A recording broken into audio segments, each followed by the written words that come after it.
Masih di acara Zona Info Akses, aktual infonya, serba-serbi infonya dan dibawakan dengan santai. Dan kali ini saya, Edi Klo, masih berada di lapangan, tepatnya di daerah Sayung Demak, yaitu Yayasan Panti Rehabilitasi Cacat Mental dan Sakit Jiwa Nurul Salam. Zona Info Akses kali ini akan menghadirkan salah satu figur yang saya rasa cukup menarik dan bisa menginspirasi para visioner. Karena apa? Beliau ini salah satu orang yang punya kepedulian sosial yang cukup tinggi terhadap para penyandang cacat mental maupun sakit jiwa. Sejak tahun 2005, beliau ini sudah berkecimpung untuk mengurusi orang-orang yang mungkin banyak kita temui di jalanan tanpa ada yang mengurus. Nah, seperti apa figur mereka dan apa yang melatar belakangi profil kita kali ini? Kita akan ikuti Zona Info Akses selengkapnya.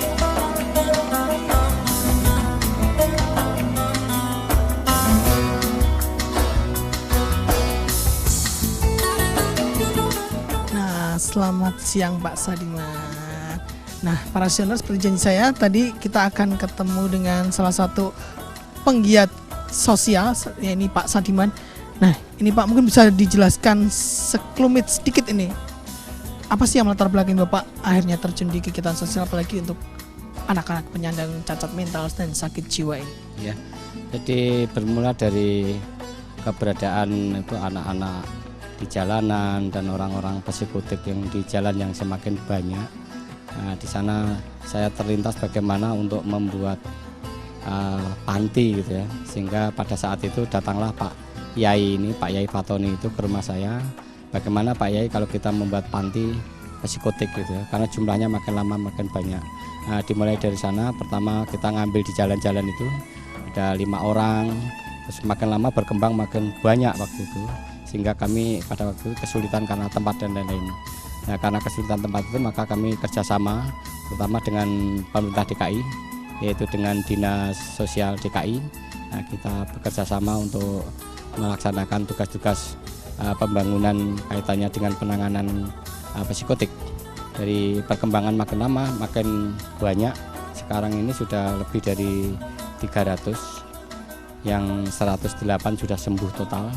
Dan kita sekarang ini bekerja sama juga dengan Dinas Kesehatan Provinsi Jawa Tengah untuk menangani orang-orang yang sudah gila dipasung.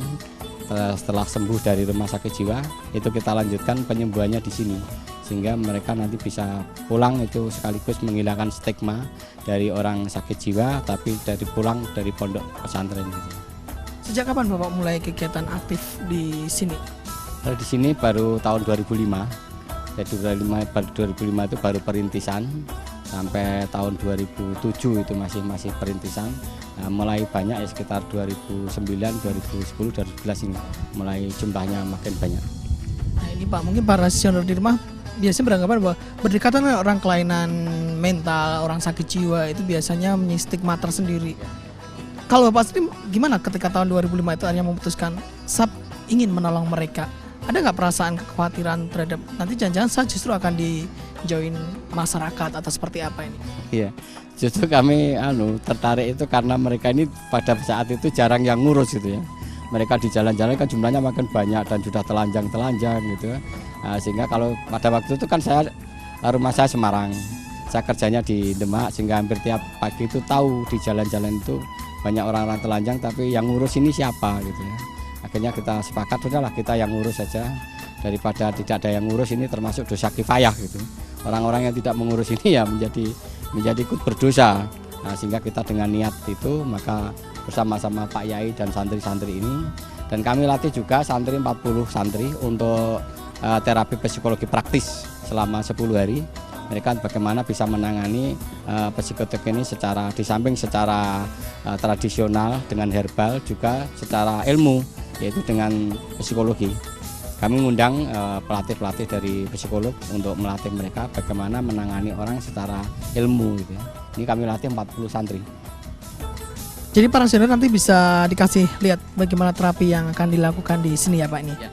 Jadi nanti ke proses terapinya, dari terapi di sini itu ada dikir, ada pijat, ada diguyur air sampai merasa dingin gitu ya, hingga nanti mereka setelah merasa dingin itu baru bisa diajak wawancara, nanti terus diberi herbal gitu ya, jadi penyembuhannya secara herbal juga supaya mereka tidak ketergantungan. Ini sudah banyak yang sembuh, bahkan sudah ada yang jadi santri di sini juga, ada yang hafal Al-Quran, ya, mereka sudah bagus itu bisa hafal Al-Quran.